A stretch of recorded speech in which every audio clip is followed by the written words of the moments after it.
자, 이어서 바로 국토개법 본론으로 들어가서 내용을 살펴보도록 하겠습니다. 12페이지부터 보겠는데요. 국토계획법,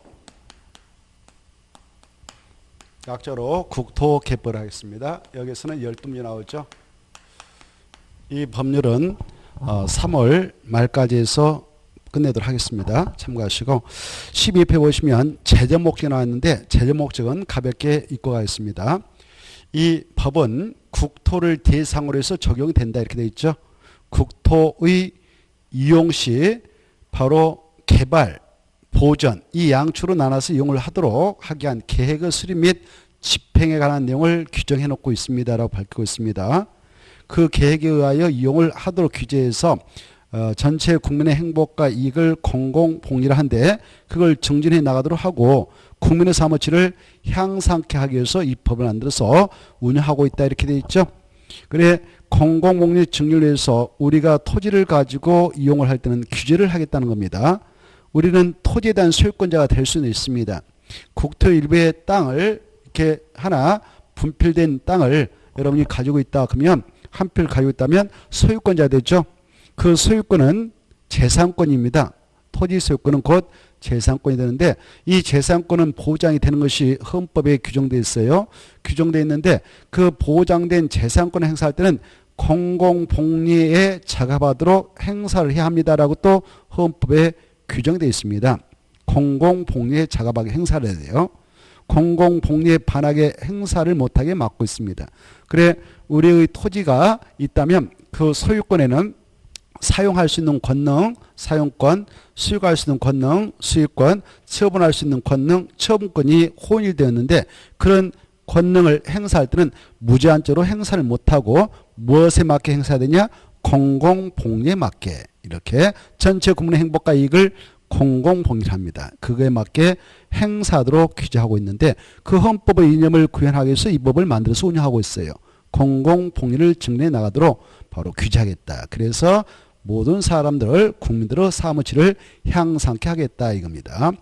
자, 그래서 이 법에는 토지용의 규제 내용이 싹 나옵니다. 토지용을 규제하는 내용들이 쫙 나오죠. 그래서 토지용을 할 때는 먼저 이 국가 지자체가 행정청인데 행정청에서 토지용의 내용을 딱 정하고 있어요. 이 땅은 주거용지로 써라 주거죠. 이 땅은 상업용지로 써라 상업죠. 이 땅은 공장으로 써라 공업죠. 이 땅은 보전해라 녹지적, 관리적, 농림적, 자연보전 이런 것들이 쭉 나옵니다. 그래 주거적, 상업적, 공업적은 개발용도로 쓰도록 허용하겠다는 것이고 녹지라든가 관리적, 농림적, 자연보전 주된 목적이 보존을 하면서 이용을 하도록 규제하겠다. 그렇게 딱 정해놓으면 우리는 그것에 맞게 이용을 하도록 제한받습니다. 그렇게 제한을 한 이유는 공공복리를 증진해 나가고 국민의 삶의 질을 향상토록 하기 위해서 그렇게 규제를 하고 규제를 받는다 이렇게 하십시오. 그리고 또 이런 용도적 갖고 안 되겠다 싶으면 용도주를 또 2차로 그 위에다 지정해서 바로 규제벌입니다. 근데 경관주고 뭐 고도주고 방화주 방제주고 이런 9개 용도주를 둬가지고 우리는 경고 방방 법칙의 특보 이렇게 공부했는데 그런 것들 또 2차로 지정해서 토지용을 규제버리고 그것도 안 되겠다 싶으면 3차적으로 토지용을 규제하기 위해서 용도구역이라는 것을 지정해 버릴 수 있어요. 그래 개발 제한구역, 시가와 조정구역, 수산양 보호구역, 도시장 공구역, 입주제 취소구역 이런 개시수도 입이란 5개가 있는데 그런 것들을 지정해서 토지용을 규제하고 있습니다. 그리고 우리의 그 국민의 삶의 질을 향상케 하려면 기반시설을 쫙 설치해야 되겠죠. 도로, 공원, 녹지, 학교, 수도, 하수도 등등등 이런 것들을 다 계획적으로 설치를 하게 될 때도 때로는 바로 그 땅에 편입되면 우리의 재산권도 제한을 받습니다. 때로는 수용을 당할 수도 있어요. 도로 설치할 때 우리 땅이 그 안에 편입되면 수용을 당하더라도 각오를 해야 돼요. 다만 정당한 보상을 받습니다마는 그런 재산세의 제한을 가하게 돼 있는 법이 이 법이니까 국토개법이니까 그래 그러한 사업을 할 때는 도시 군객 시설 사업이다 해서 사업을 추진하는데 그럴 때는 수용도 가능합니다라고 이 법에 나옵니다.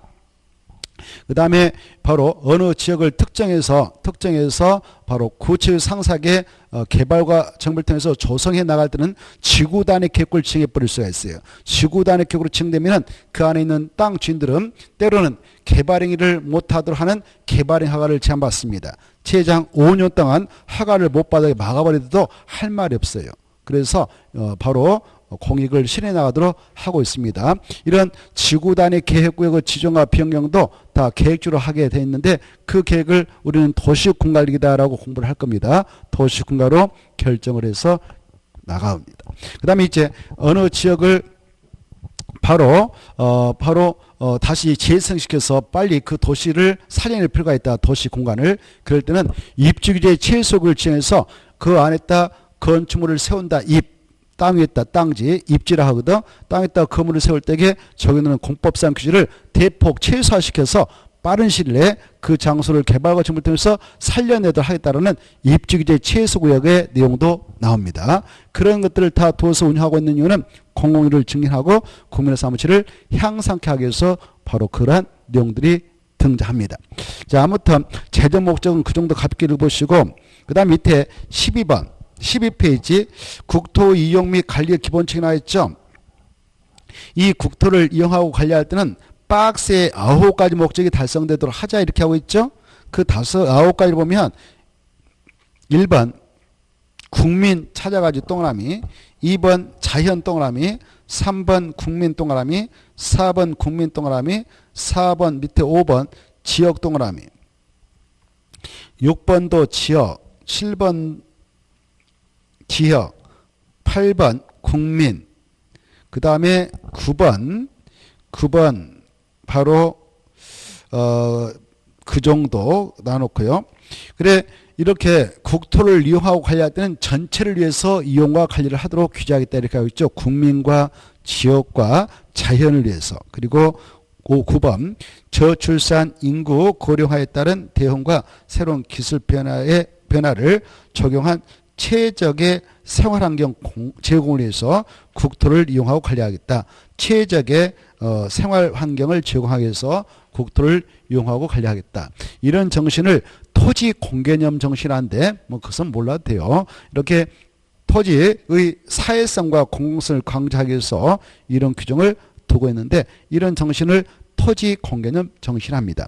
자, 그래서 이 토지라고 하는 것은 비록 각각 필지마다 소유권자가 개인에게도 인정되지만 사익만을 극대화시켜서 이용을 하지 못하도록 규제를 하고 있습니다. 그것은 그냥 가볍게 받으시고 오른쪽 넘어오셔서 2번에 1번 이 국토교통부 장관은 도시의 지속가능하고 균형 있는 발전과 주민의 그 편리하고 쾌적한 삶을 위하여 줄 거 봐요. 도시의 지속 가능성 및 생활 인프라 즉 교육시설, 문화체육시설, 교통시설 이런 시설을 바로 생활 인프라랍니다.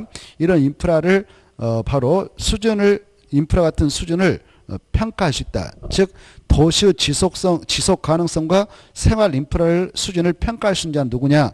국토교통부 장관이다. 이 정도를 받으시기 바라고 나머지는 통과해도 됩니다. 그 다음에 이제 제2절 용어의 정의 여기서부터는 꼭 시험에 나오니까 여기서부터는 간신히 받으셔야 돼요. 이때 용어는 국토개법에 나오는 용어요. 그 뜻은 이런 의미를 갖습니다라고 그 뜻을 규정하고 있습니다. 이 용어는 국토개법에서 나오는 용어의 뜻이에요. 이 용어 뜻은 법에서만 적용됩니다. 국토개법에서.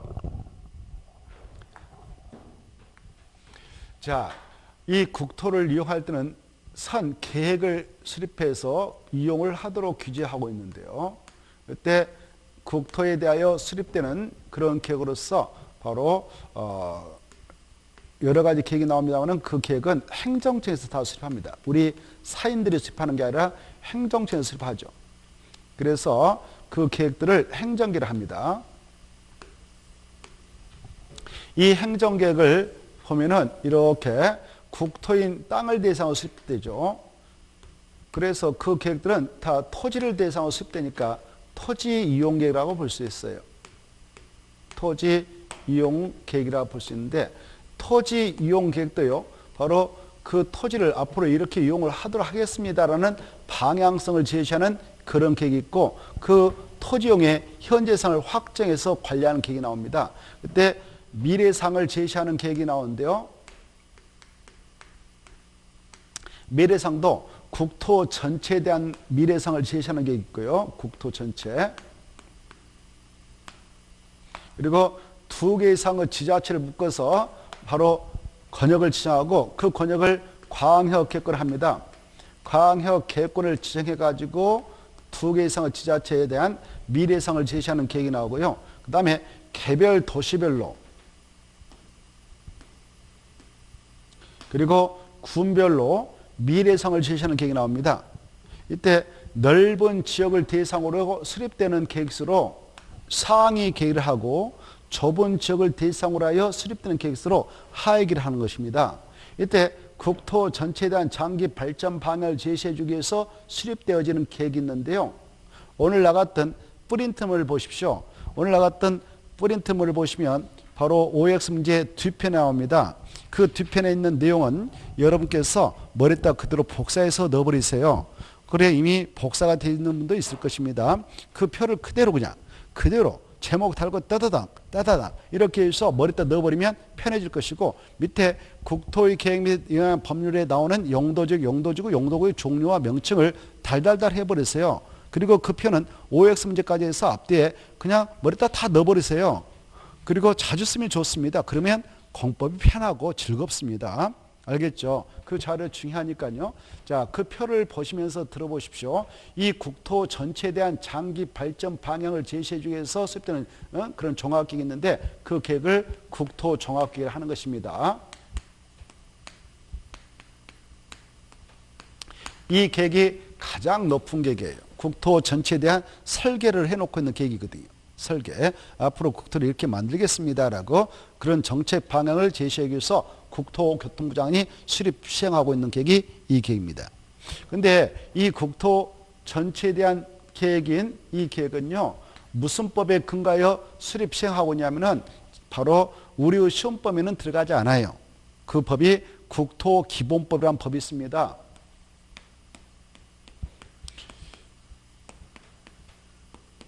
무슨 법에 있는가? 국토기본법. 그래서 거기 써놨으니까 여러분은 그걸 가지고 보면 돼요. 알겠죠? 있어 없어요? 있을 거예요. 표 보면 나와있죠? 그 표를 머리에다 넣어버리라고 그랬죠? 넣어버리라. 그게 넣어버리면 끝나는 거예요. 설명 듣고 안 보고도 그냥 똑같이 써가지고. 그래 국토기본법 있다 꼭 아시고 국토 전체에 대한 장기 발전 방향을 제시하는 종합계획으로서 최상위 계획이다 이겁니다. 무슨 계획이다고요? 최상, 제일 높은 계획이에요. 이 정도 딱 아시고요. 더 이상 깊게 들어갈 필요는 없어요.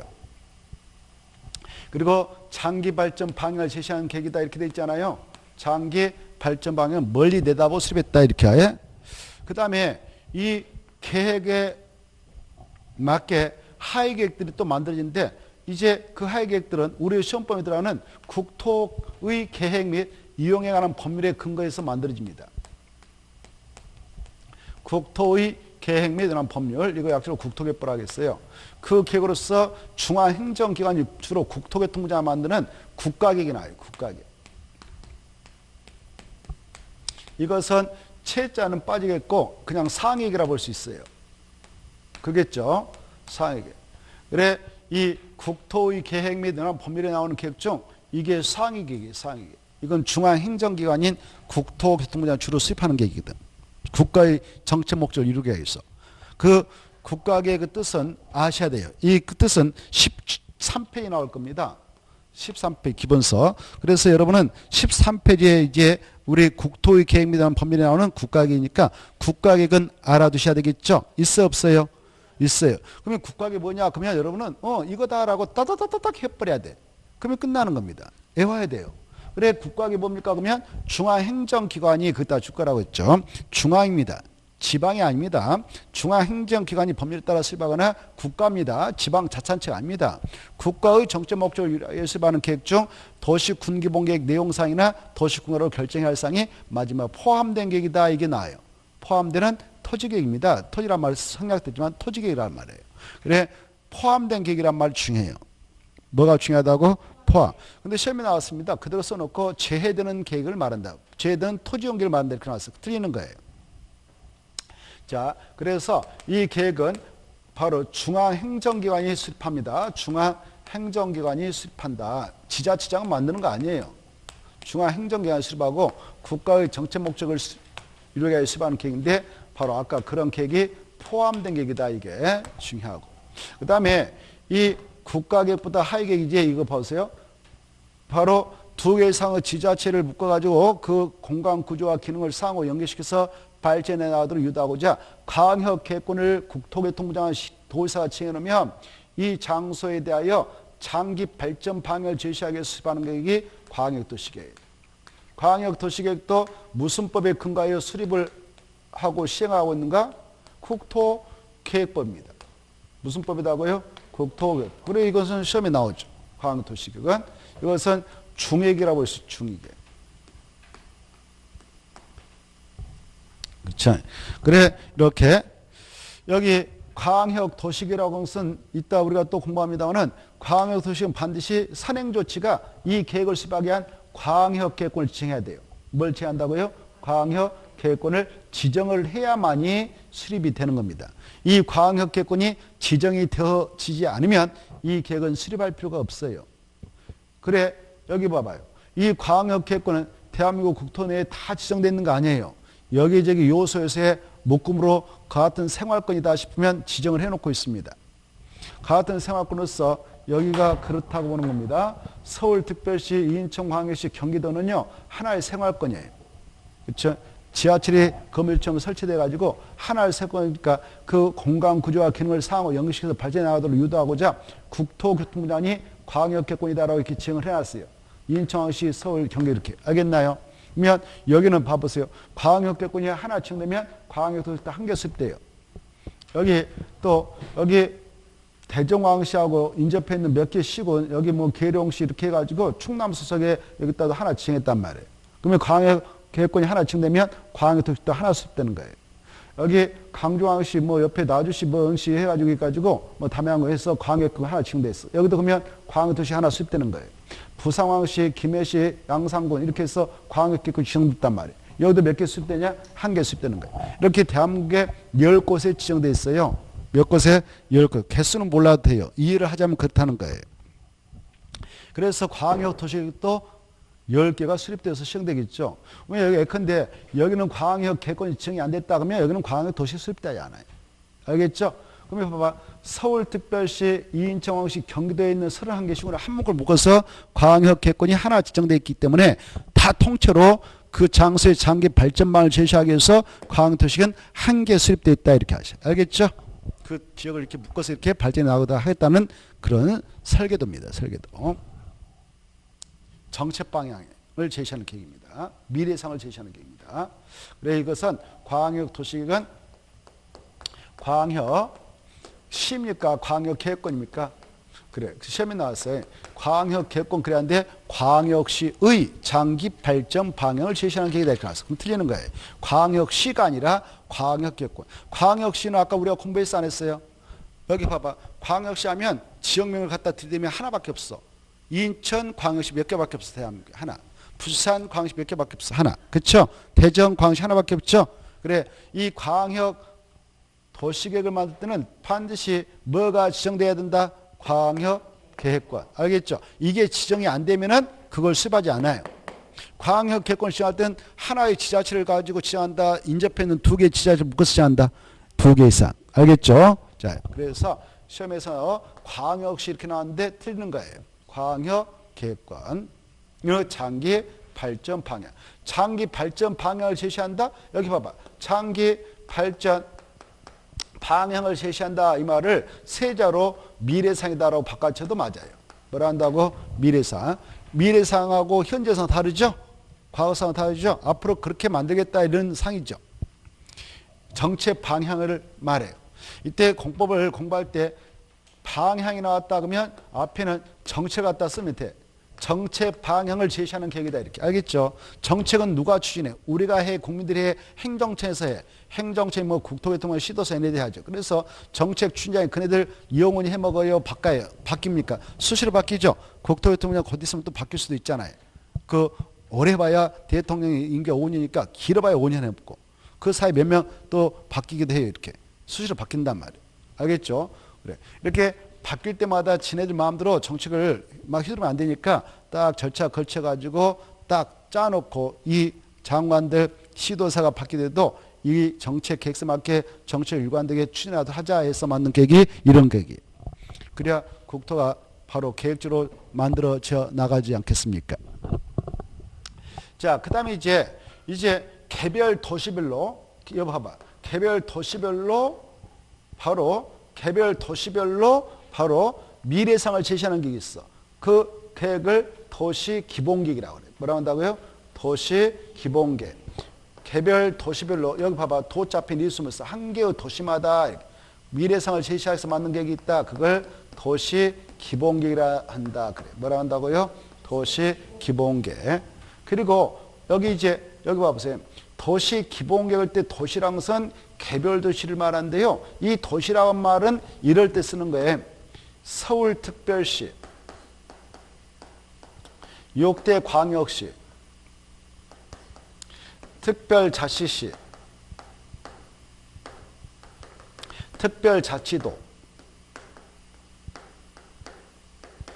시, 여기에서 만드는 계획은 도시기본계획이란 말 쓰고, 팔도되어 있는 군적 있잖아요.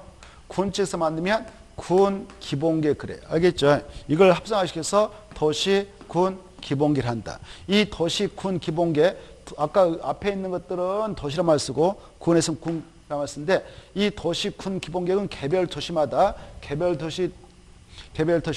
군마다 미래상을 제시하는 계획이에요. 뭔 상을 제시한다고요? 미래상. 그래 이 도시군기본계획은 수립하게 되는 행정구역이 이미 특정되어 있을 게, 특별시면 특별시, 광역시 이렇게.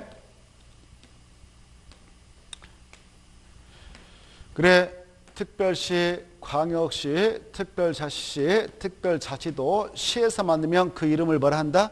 도시기본계획. 군에서 만들면 뭐라 한다? 군기본계획. 그래 이런 관할구에 대하여 특별시 관할구역, 광역시 관할구역, 아까 지역의 이름을 갖다 쓰면 하나밖에 없는 거예요. 서울 하면 서울특별시 하나, 인천하면 인천고시 하나, 부산하면 부산광역시, 대전이면 이렇게. 여기 특별자치도 세종 갖다 드리면 하나밖에 없죠. 지역의 이름이 성역됐을 뿐이지 지역 이름을 갖다 드리면 하나밖에 없는 거예요. 그래서 개별 도시, 개별 군, 군에 대하여 만든 계획이 바로 기본계획인데, 이 기본계획을 통해서 각각 그 도시면 도시, 개별 도시면 도시, 군이면 군에 관하게 대한 기본적인 공간구조를 밝혀줘요. 여기까지가 이 도시다. 여기까지 이 군이다. 기본적인 공간구조하고 장기 발전 방향을 제시해주는 계획이 바로 무슨 계획이냐? 개별 도시 군에 대하여 미래상을 제시한다. 이게 아까 미래상이라고 했죠. 장기 발전 방향은 약자로 뭐라 한다고? 미래상. 미래상을 제시하는 종합계획이다. 무슨 계획이다? 종합계획이다. 그런데 이 계획을 통해서 바로 지침을 받는 계획이 있어.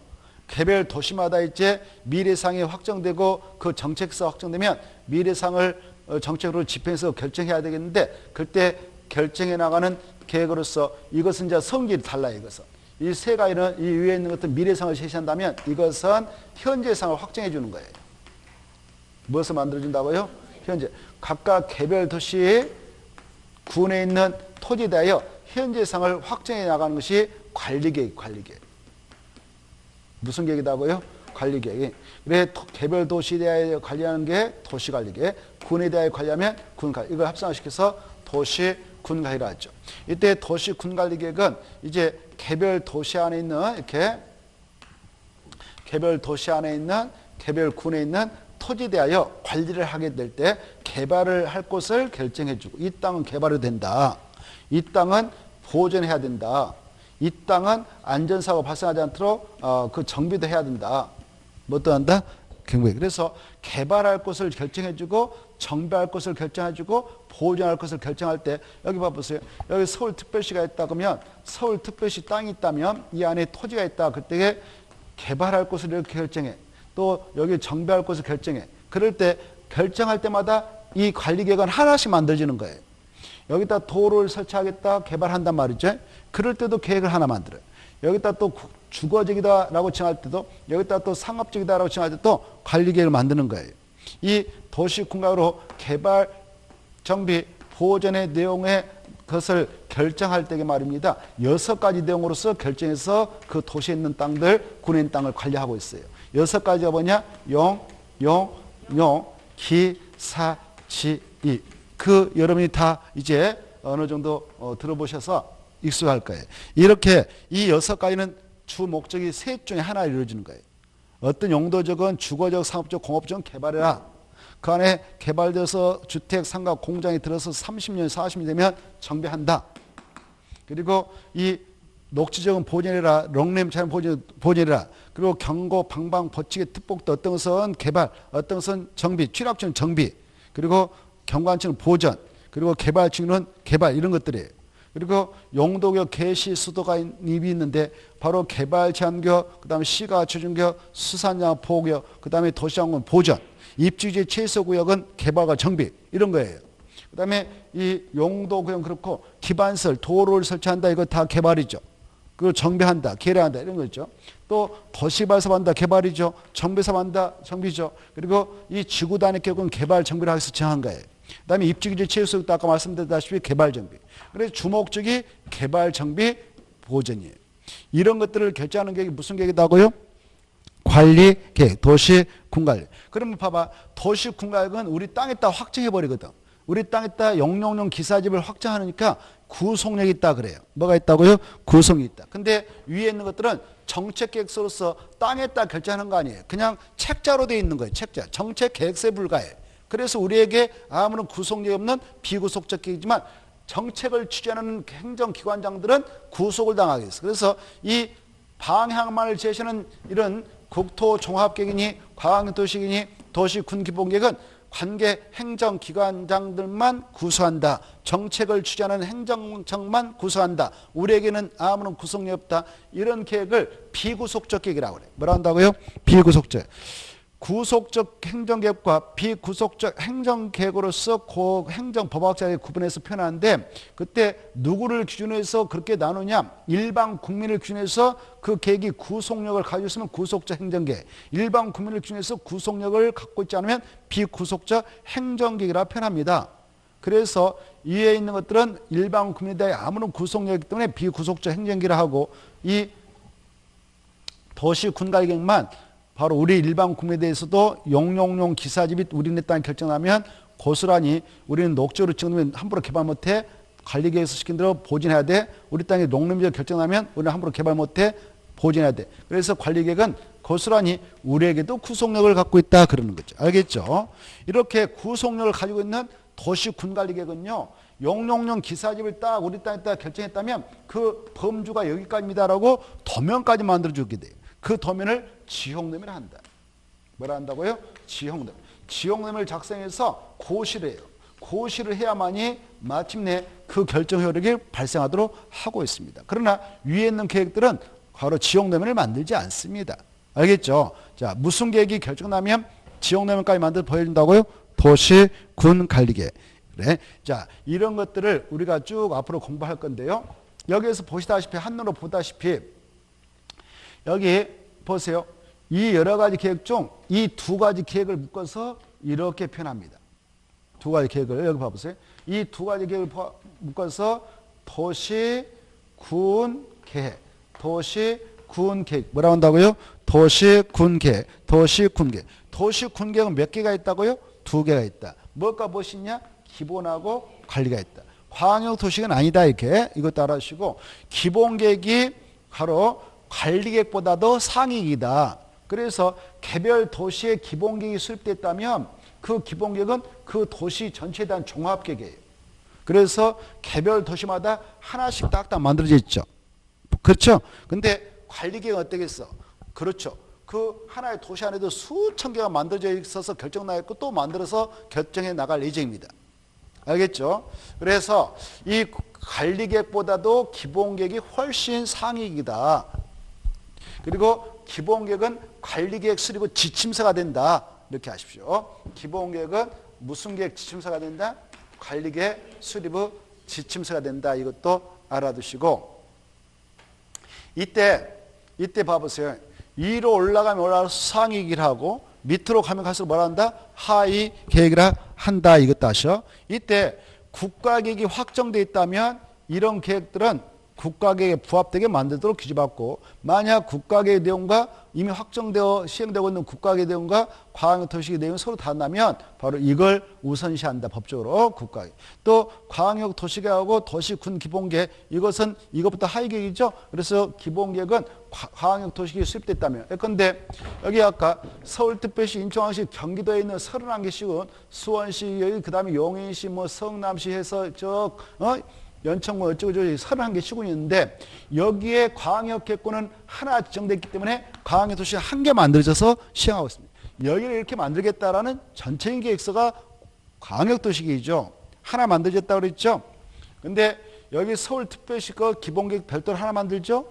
인천광역시가 별도 만들죠. 수원시가 별도 만들죠. 그래 이 안에는 도시 기본계획 그리고 도시군 기본계획, 아무튼 군에서는 군 기본계획, 도시에는 도시 기본계획 만드는데 이 도시 군계획은 총 33개가 만들어서 시행되고 있어요. 서울특별시가 하나, 인천광역시가 또 하나, 경기도에 있는 31개 시군인데 31개 합해서 33개. 이해되죠? 33개. 그래 이때 33개인 기본계획하고 광역도시계획 뭐가 더 상위이다? 광역도시계획이 상이다. 그래서 서울특별시장이 서울특별시 기본계획을 만드는데, 서울특별시 도시 기본계획을 만드는데 그럴 때는 광역도시계획에 맞게 만들어야 된다. 만약 광역도시계획에 어긋나게 만들면 광역도시를 우선시해버린다. 광역도시에서 서울특별시에 있는 곳에다 앞으로 정책을 이렇게 하겠다라고 돼 있다면 그거 우선시해야 되지, 서울특별시장이 그걸 번복시키면 안 된다. 기본계획 만들 때. 알겠죠? 자, 그 다음에 또 이것도 봐보세요. 도시군관리계획은 이런 것보다 하위계획이다.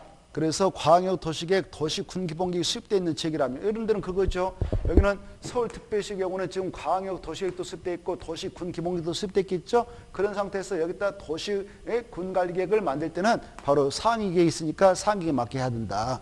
그 정책을 반영해서 결정해야 되지, 그렇지 않으면 안 된다. 이렇게 알아주십시오. 여기까지가 이 행정계획의 체계적 위치라고 파악했습니다. 자, 그 다음에 이왕의 본짐에 오늘 나갔던 뿌리틈을, 아까 여기 용도지역, 용도지구, 용도구의 명칭은 그 표를 통해서 꼭 머리에다 넣어야 돼요. 그것부터 먼저 머리에다 넣어야 이해하기 쉽습니다. 용도지역은 그 전 국토를 크게 네 가지로 구분하고 있죠. 도, 관, 농, 자 이렇게 하시고, 도시는 다시 네 가지로 또 구분하죠. 주, 사, 공, 노. 그 다음에 관리원 세 가지로 또 세분하죠. 보, 생, 개. 농림 자연 보존 세분 안 된다. 이것도 하시고. 알겠죠? 그 다음에 주거적은 다시 6가지로 또 세분됩니다. 전용 1, 2종, 일반 1, 2, 3종, 준 이렇게. 상업적 4가지가 있죠. 주, 일, 류, 군. 공업적 3가지가 있죠. 저, 일, 준. 그 다음에 녹지역 3가지가 있죠. 보, 생, 자. 이 정도를 딱 머리다 깨고 계시고, 이것 보러 국토개법령상 용도지역을 한다. 이렇게 하십시오. 이런 용도지역은 서로 중복되기 전간 아니다. 이렇게 하시고, 용도지역은 9개가 있다. 경고, 방방, 보치개, 특보 이렇게 하시고, 그 중에 이 5개는 또 3번 지정되도록 법령에 규정되어 있는데, 경자 시트 이렇게 좀 하시고, 공부됐죠? 경자 시트 이걸 달달달 해야 돼요. 그 다음에 방자시, 방자시, 방자시 보고 계셔요? 방자시 보고 계신가요? 무슨 말인지 아나요? 그래, 방자시, 방자시 암기하고, 그 다음에 고도주는 세분할 수 있을까 없을까? 없어요. 없어. 고도주는 세분된 거 아니다. 시험에서 고도주는 최저 고도주구와 최고 고도로 세분 정할 수 있다 이렇게 하면 나오면 틀려요. 알겠죠? 작년, 재작년까지 그랬던 것을 없애버렸단 말입니다. 그래서 지금은 그런 거 없다. 아시겠죠? 방하주도 세분된 거 아니에요. 방하주도 시험에 이렇게 나왔어. 제1종 방하주구와 제2종 방하주를 세분 정할 수 있다. 조례로. 그러면 틀리는 거예요. 그거 안 되는 거예요. 자, 그 다음에 거기 보면 보호지구와 세 가지로 세분되죠. 보역중생 꼭 암기. 뭐라고 한다고? 보역중생. 역사문화 환경, 그 다음에 중요시설물 생태계 꼭 암기하고, 그 다음에 취락주구 2가지 세분되죠. 취자지, 자연하고 집단 꼭 암기. 그 다음에 개발 지구가 5가지 있죠. 개, 주산, 간복도 이렇게 주거, 산업유통, 관광협, 복합 특정. 이 명칭을 먼저 달달달달 해야 돼요. 이것 보러 용도주를 한다. 그 다음에 용도 구역은 아까 했죠. 5가지. 계시, 수, 도, 입 이렇게 딱 명칭을 암기를 하시기 바랍니다. 자, 그러면 이제 교재로 다시 넘어오셔가지고 13페이지로 오십시오. 교재. 용어의 정의를 보고 있는데요. 자, 조금 전에 국가격은 체크했죠? 13페이지 국가격을 통과하고 14페이지로 갑니다. 14페이지 도시군계. 도시군계획도 아까 했죠. 다. 근데 도시군계획을 때 도시는 몇 가지가 내포되어 있다고? 5개. 몇 개? 5개. 어디까지를 도시란 말 쓰냐? 특, 과, 시까지. 거기서 만들면 명칭을 도시계. 팔도되어 있는 군에서 만들면 군계. 이거 합성화시켜서 말한다. 도시군계. 그때 군계획은 광역시 내에 있는 군계획 나올 수가 있어 없어? 없어. 광역시는 광역시 도시계획으로 만드는 거예요. 무엇을 한다고요? 그래. 광역시는 바로 도시계획으로 만들지 군계획을 별도로 만들지 않아요. 여기 인천광역시 옹진구 강원 있다고 해서 별도로 군계획을 만들지 않습니다. 여기는 통째로 한 문구로 도시계획을 만드는 거예요. 알겠죠? 그때 군이란 것은 광역시 안에 있는 군을 포함한다, 제한한다? 제한한다. 이게 중요하단 말이에요. 이해를 하셔야 되고. 알겠죠? 아까 다 했어. 이런 도시군계획은 2가지가 있다. 기본하고 관리 구분된다. 알겠죠? 그중에 기본계획은 관리계획 수립을 지침서해야 된다. 그리고 관리계획은 개발, 정비, 보존에 대한 수립하는 토지용기 6가지를 결정한다. 용용료, 기사집 이런 걸 했죠? 자, 니은 보겠습니다. 이제. 이 도시계획의 일종인 바로 도시계획으로 결정하는 내용인 지구단위계획, 입지규제 최소구역 뜻을 보면은 작년에는요, 니은이 한 문제 나왔다고 그랬죠? 니은. 그대로 써놓고 그냥 한 문제 나왔어요. 이게 뭐니? 이렇게. 사람 우습게 보는 거죠. 이게 뭐니? 이게 뭐야? 지구단위기지. 자, 그래. 너무 쉽게 나왔어요. 그거 틀렸다면 그분은 정말 무서운 사람이에요. 1년 내내 머리만 들고 다녔다 이거 아닙니까? 그쵸? 얼마나 무서워요. 수험생이 머리만 들고 다녔다. 1년 내내. 그 공법 딱 책 열면 그게 나오는데 그거 수업 시간에 몇 수십 분 강조했는데 그걸 몰랐다면 정말 무서운 사람입니다.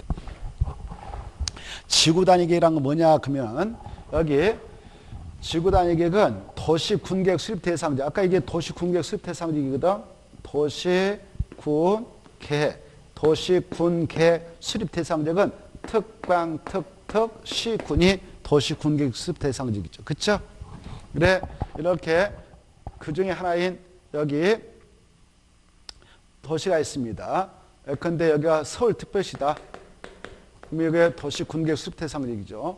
서울특별시라고는 도시군계획 수립 대상지이다.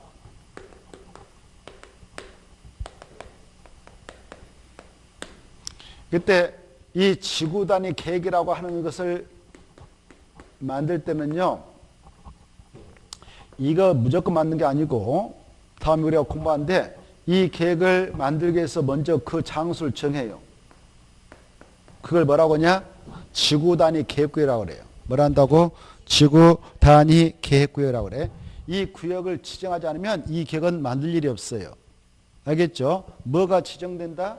지구단위 계획구역. 지구단위 계획구역을 지정할 때는요, 법에 의하면 아무 데다 정한 거 아니에요.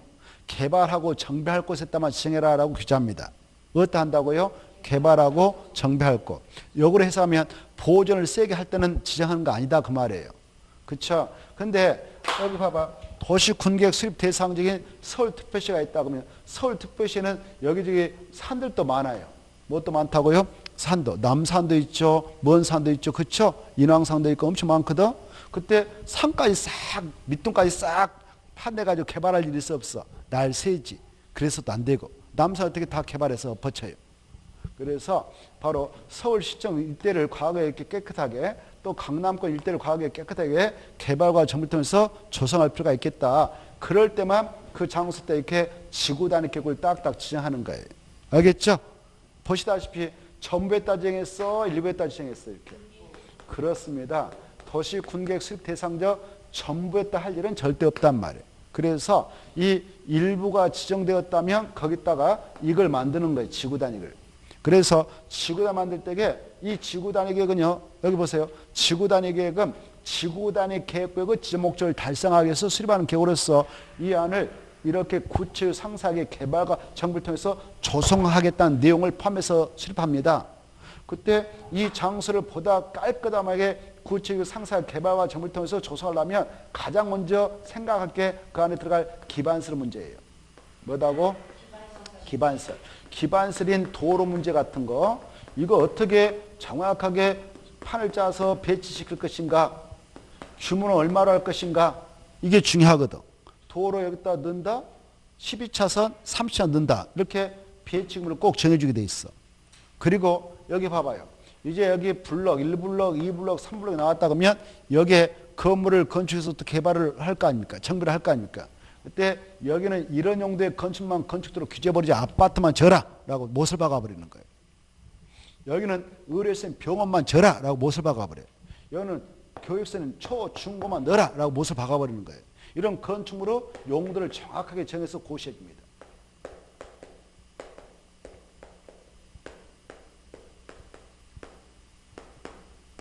그리고 이렇게 용도를 정확히 정해서 고시하게 되는 것이 지구단위예요. 지구단위.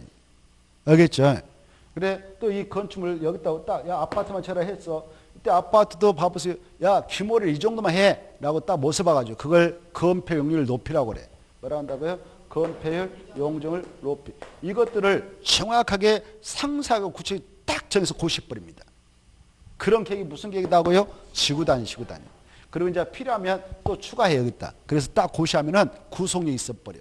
그래 이 지구단위 맞게 이 장소를 개발하면 어떻게 되겠어? 그 땅이 토지용을 보다 합리화시키고 토지 기능도 증식시키고 미관도 개선할 수 있고 야원 환경을 확보할 수 있고 그 지역을 체계적 계획으로 관리에 들어갈 수 있겠죠. 그러기 위해서 만든 계획이 지구단위인데 이건 구속력이 있는 거예요. 구속력 있는 계획은 여기서도 어떤 계획이 있어? 아까 관리계획이 있죠. 그래서 관리계획으로 퍽 결정 고시하면 끝나는 거예요. 그러면 그 계획대로만 그 장소를 개발과 정비를 통해서 조성해야 되지. 이 계획이 결정 고시됐는데 이 계획에서 야 여기다 아파트 지어라 그랬는데 봐보세요. 아파트가 아니라 여기다 무슨 여기다 공장을 지어버렸다. 그러면 위반이 돼 있어. 이 지구 단위에 맞게 건축하고 용도변경 사용해야 되는데 이걸 반환했다. 그러면 위반이 돼. 위반 제기는 벌을 갑니다.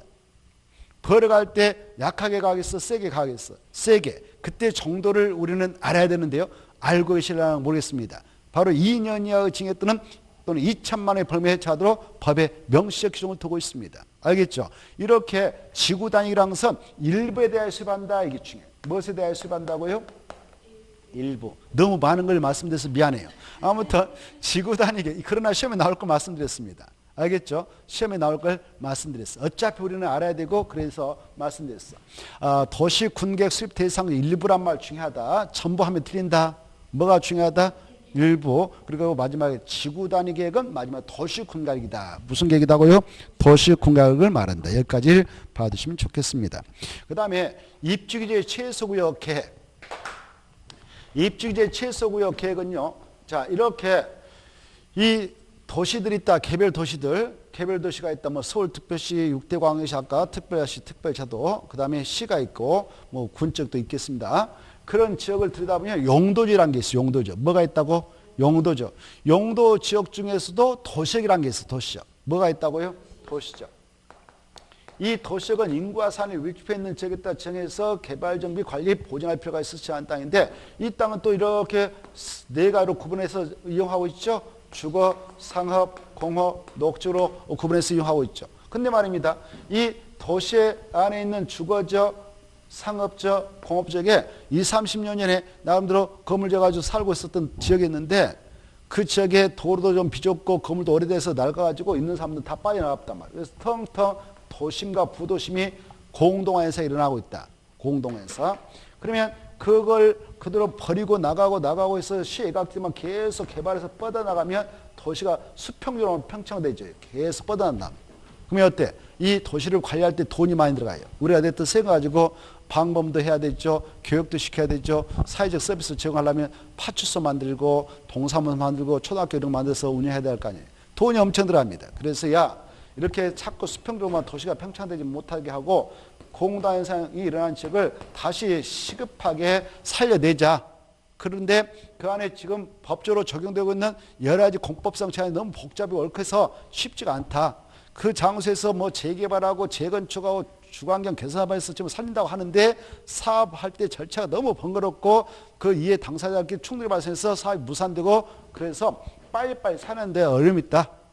그런 지역을 바로 구역을 정해서 저기에서도 용도적, 용도지구, 용도구역이 있는데 용도적 1차, 용도적 2차, 용도적 3차적인 토지용 규제입니다. 1차적인 토지용 규제인 용도적이 여기 봐봐요. 있다 하더라도 용도주가 있다 하더라도 이것과 무관하게 3차적 토지용을 규제하기 위한 용도구역인 입주규제를 최소를 정해버리자.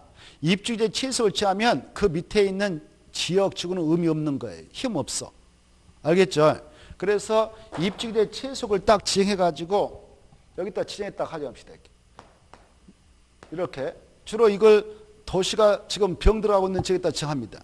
도시의 공간 속에서 병 들어가고 있는 지역 어디냐면 공동화에서 일어난 지역. 구도심이라든가 역세권 근처.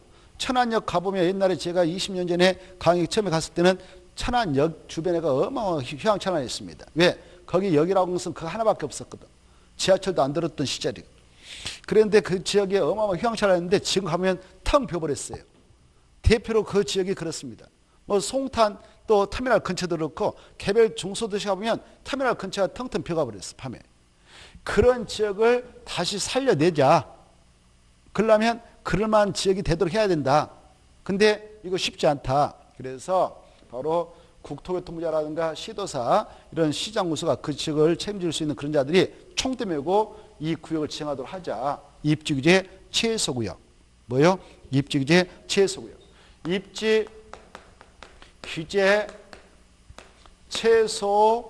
최소구역을 지정을 하게 되는 것은 바로 이 계획을 짜가지고 그 지역을 다시 살려내겠다는 겁니다.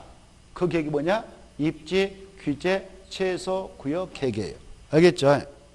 이 계획을 짜가지고 이 계획을 짜서 이 계획을 짠다는 걸 수립해서 입안에서 딱 결정고시 하면은 바로 이것도 아까 지구 단위게 하고 유사한 그런 내용이에요. 뭐하고 유사하다고? 지구 단위. 그래서 구속력들에서 이 계획에 맞게 딱 그 장소가 신속 정확하게 짧은 시간 내에 그것도 지자체라든가 구장이 바로 총대 메고 그 지역을 살려내도록 하자 해서 도입한 것이 이겁니다. 입주규제 최소구역과 입주규제 최소구역 계획 제도예요. 알겠죠? 그래 이 입주규제 최소구역은 바로 무슨 계획을 만들어서 그 장소를 개발과 정부를 통해서 시급하게 살려내도록 하기 위해서 만든다고요? 지정한다고요? 다시 한번 내가 말을 잘못했나? 자, 입지규제 최소구역은 무슨 계획을 만들어서 그 장소를 살려내기 위해서 지정한다고요? 입지규제 최소구역 계획. 좋습니다. 이 계획을 만들어서 최종 결정할 때는 무슨 계획으로 결정한다고요? 그렇습니다. 도시 군 관리계. 좋습니다. 구속력이 있는 계획으로 딱 결정하시면 구속력이 있어서 그 계획대로 그 장소가 만들어지도록 하자는 것이 입지규제 최소구역 계획이다. 그래서 입지규제 최소구역 계획은 반드시 어떠한 장소에서만 만드는가? 입지규제 최소구역에서만 만든다. 어디서만 만든다? 입지규제 최소구역에서만 만든다. 이 안에서의 토지용은 이렇게 하도록 하자. 그 안에 들어갈 건축물 용도는 이런 것만 들어가도록 하자. 그리고 건폐 용률 높이는 이 정도를 인정하자라는 그런 내용을, 그리고 이 장소는 이렇게 관리하자라는 내용을 담아서 수립하는 그런 계획이 입지규제 최소구역 계획이다. 이것도 전국적으로 무슨 계획으로 결정하느냐? 도시, 군, 가요로 결정한다. 이렇게 알아주시면 좋겠습니다. 자, 그 다음에 오른쪽으로 넘어오셔서 바로 15페이지 보면 토지용의 내용으로서 용도지역, 용도지구, 용도가 나와 있죠. 그건 가로 1번부터 3번까지 묶어쳐가지고 토지용 규제 이렇게 써놓으세요. 토지 이용 규제.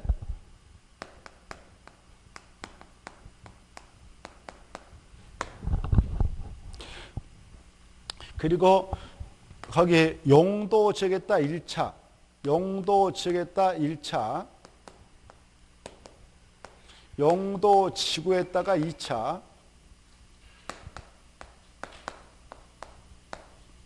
용도 구역에다 3차 이렇게 써놓으면 되겠습니다. 이렇게. 알겠죠? 우리는 용도적은 64페이지 공부를 할 것이고 다 써놨죠, 페이지? 자, 그래 여기 보시면 이거 다 용자가 쓸 용자입니다. 쓸 용자. 토지 쓰임새를 행정청에서 미리 결정해서 규제해 놓고자 이 제도가 있어요. 이것을 세 가지 모두 다 공통된 특징은 뭐하기 위해서 한다고요? 토지용을 뭐하기 위해서? 규제하기 위해서 하는 거예요. 그때 규제할 때 1차적 규제는 용도적을 통해서, 이것 갖고 안 되면 그 위에다 용도지구를 2차로 정해서, 이것 갖고 안 되겠다 싶으면 더 센 용도적인 3차적 토지용 규제를 통해서 그 목적을 달성하고 있다. 1차, 2차, 3차를 잘 이해해 두시고, 작년에는 참고로 이게 또 한 번 나왔죠. 용도지구 한 번 나왔어요. 이것도 너무 쉽게 나왔죠. 그냥 그대로 써서 용도지구라 이렇게 해가지고 뜻이니까 그 키포인트는 용도지구라는 거 봐보세요. 용도지구란 용도지역에 여러 가지 제한이 있을 거 아니에요. 그것을 제한을 때로는 강화 적용, 때로는 완화 적용해서 그 말의 핵심이란 말이에요. 그래서 용도지역의 기능을 정리해 나가고자. 그래서 용도지구라고 하는 것은 무엇의 제한을 강화 적용하기 위해서 제한하느냐? 용도구역이에요, 용도지역이에요. 그래 그걸 알아야 돼. 그거. 그래서 그걸 알고 있는가를 또 함정을 했어요. 그것도 함정이 나왔어요. 너무 쉽게 나왔죠. 얼마나 쉽게 나왔어요. 여기서 벌써 예인쪽에서 아까 니은에서 한 문제 나왔죠. 여기서 또 한 문제 나왔죠. 막 점수가 그냥 팍팍 올라가죠. 그래 작년에 좀 쉽게 나왔다고 그럽니다. 올해도 아마 쉽게 나올 거예요. 누구한테는 쉽게 나오냐? 공부하신 분들한테는. 공부 안 하신 분들은요, 아무리 쉽게 나와도 못 맞춥니다. 겨우 25.75점 이렇게 나오고 끝나죠. 25점 그렇게 하고 끝나버립니다. 근데 좀만 신경 쓰면은 보통 60점 다 넘어요. 60점. 아무리 그렇게 나와도 60점. 그러니까 학교하는데 크게 문제 없죠. 자, 이제 거기서 정리할 것은 아까 용도적 아까 있죠. 도시적, 관리적, 농림 이런 거 있었죠. 이런 전 국토가 있다. 그러면 용도적 일단 도시적, 관리적, 농림적 개치합니다. 도시적, 관리적 이렇게 지정하고 또 도시적은 주거, 상업, 공업, 녹지로 이렇게 해야죠. 구분 지정하죠. 관리력도 보전, 관리, 생산, 관리, 계획까지 이런 것들을 뭐라 한다고요? 용도라 하죠. 이 용도적은 1차로 딱 정합니다. 이때 이 용도적은 왜 제한이냐? 각각의 지역별로 토지용을 제한하고 건축 용도도 제한하고 건폐 용률 높이를 제한해서 공공유의 증렬을 도모하기 위해서, 그리고 마지막에 서로 중복되지 않게 제한한다. 이게 중요하다고 그랬죠? 어쩐다고? 서로 중복되지 않게. 그래 예컨대 여기 보전 관리적이다라고 정해놨는데 여기에다가 자연환경 보전적이다라고 중복 정할 수 있다 없다? 없어. 알겠죠? 여기 농림적이다라고 정해놨는데 여기다 또 바로 자연환경 보전적이다라고 중복 정할 수 없는 거예요. 서로 중복 정 못한다 이거 아셔야 돼요. 근데 아까 도시역은 주거적이다, 상업지다, 공업지다, 녹지다 이건 구분 지정한 거지 중복 정 아니에요. 알겠죠? 뭐 한다고? 구분 지정, 세분 지정이라고 그래. 자, 아무튼 서로 중복되지 않게 도시군가로 결정한 적이 용도적이다 이렇게 봐두셔요. 근데 이제 조금 전에 말씀드렸다시피 이 위에다가 용도지구는 여기 봐봐요. 용도지역에 중복해서 중첩해서 용도지구를 거기에다 지정할 수 있는 거예요. 여기 봐봐요. 그리고 용도지역 위에다 용도구역도 중첩해서 지정할 수 있는 거예요. 용도지구에 용도구역도 중첩해서 지정할 수 있는 거예요. 이렇게. 이제 이런 거 갖고 안 되겠다 그러면 여기 봐봐. 주거적 개발해라는 땅인데 여기 빼어난 자연경가 있다 그러면 여기만 쫙 찍어서 야 이거 경관을 보존하고 형성해서 우리 후대에게 넘겨주기 위해서는 관리가 필요해. 그때 여기다 지은 것이 경관지구예요. 그러면 이 노란 땅은요, 용도적은 경관지구, 용도는 주거적이죠? 근데 주거적 원래 개발하는 땅인데 이거 개발하면 경관이 훼손되니까 야, 이 지구만은 개발 못해라고 규제해버리는 거예요. 그래서 이 경관지구랑 용도지구는 이미 지정된 용도적의 즉 주거적 제한을 강화 적용을 하자는 겁니다. 강화 적용. 또 봐보세요. 이 자연환경 보전적은 보세요. 여기 봐봐. 자연환경 보전을 해라는 땅이죠. 근데 여기 보세요. 여기 봐봐요. 자연환경 보전해라는 땅인데 보전해라. 자연환경 보전적은 보전해라는 땅인데 그런데 여기 어느 산 계곡에 가봤더니 100m짜리 폭포가 있어요. 자연폭포. 이거 정말 그냥 나누면 아깝잖아요. 그래서 일대를 좀 이렇게 찍어가지고 개발을 좀 할 필요가 있다. 그럴 때에는 여기다 관광휴양 개발 징조 이렇게 정하면 개발할 수 있는 땅이 돼버리는 거예요. 개발 징후다. 이렇게 관광 휴양 개발 징후를 칭하면 여기 일단 관광 호텔도 지고 휴양시설도 질 수가 있다 그 말이에요. 그러면 이 개발 진흥지구랑 용도지구는 이 용도적인 제한을 완화해 준 거예요, 강화 적용한 거예요. 완화. 그래서 용도지구라고 하는 것은 용도적의 여러 가지 토지용 건축물의 용도, 건폐, 용률 이런 것에 대한 제한을 때로는 강화 적용 또는 완화 적용해서 용도적 기준을 증진해 나가도록 하자는 것이 용도지구제다. 이것도 무슨 개로 결정하느냐? 도시, 군가로 결정한다. 이 정도를 이해하시면 되겠어요. 이해됐죠? 그러면 보세요. 여기 봐봐. 용도지구라고 하는 것이 용도구역의 제한을 강화, 완화 적용할 수 있어 없어? 없어. 이건 3차적인 거니까. 다시 한번. 용도지구가 용도구역의 제한을 강화 또는 완화 적용할 수 있어 없어? 없어 없어. 근데 용도지구라고 하는 것은 용도지역 위에 지정돼 가지고 용도적의 제한을 강화 적용, 완화 적용할 수 있다. 알겠죠? 이걸 이제 학년으로 이렇게 생각해봐. 아까 그래서 제가 1차, 2차 이 말을 써가지고 1차는 군 조련 원스타, 용도지구는 투스타, 용도는 3스타, 초등학교 말하면 1학년, 2학년, 3학년. 그래 같은 장소에 이렇게 학년별로 딱 있는데 1학년 위에 2학년, 2학년, 3학년이 있다면 그 지역에서 여기에서 셈에 넣어놓고 유기질서를 잡으려면 누가 시킨 대로 해야 옳은 말을 하면 따라야 돼. 3배가. 그쵸? 근데 3학년이 가버렸어. 1학년은 2학년이 있어. 누가 시킨 대로 해야 되겠어? 2학년. 2학년이 가버렸어. 그러면 누가 시킨 대로 그 땅을 이용하면 돼? 이제 1학년. 그래, 그거와 똑같아. 이치란 말. 이해됐죠? 군 조직도 똑같아. 3스타, 2스타, 1스타가 한 지역에 있다. 이렇게. 그러면 이 지역에서 질서가 잡히려면, 법질서가 잡히려면 3스타가 시킨 대로 해야 돼. 올바른 명령이라면. 그렇죠? 그래. 근데 스타가 없고 1스타하고 2스타만 있으면 누가 시킨 대로 하면 돼? 2스타. 근데 2스타하고 1스타한테 이래라 저래라 할 수 있지만 2스타가 3스타한테 머리 박아 들어 이렇게 할 수 있어 없어? 없어. 그러다 죽죠. 자, 아무튼 그래서 여기 봐봐요. 용도지구라고 하는 것은 용도지구는 용도구역의 제한을 완화 또는 강화 적용할 수 있다. 그럼 틀리는 거예요. 근데 용도구역은 용도지구에 지정되어 있다. 용도지구에 지정되어 있다면 이 용도구역은 용도지역의 제한을 강화하나 적용도 할 수 있고 용도지구의 제한을 강화하나 다 적용할 수 있다. 이걸 이해하는 것이 시험 공부예요. 됐죠? 자, 그리고 용도 아까 몇 개 있다고 그랬어? 5개. 개, 시, 수, 도, 입. 이거 다 무슨 교로 결정나요? 도시, 군, 가요로 결정한다. 아까 도시, 군가로 결정하는 것은 용용용 기사집 있다고 그랬잖아요. 그래서 다 도시, 군가로 결정한다. 가로 1번, 2번, 3번 끝에 도시, 군가로 결정한다. 도시, 군, 다 도시, 군가로 결정하는 것들입니다. 알겠죠? 여기까지 하고 또 쉬었다 할까요?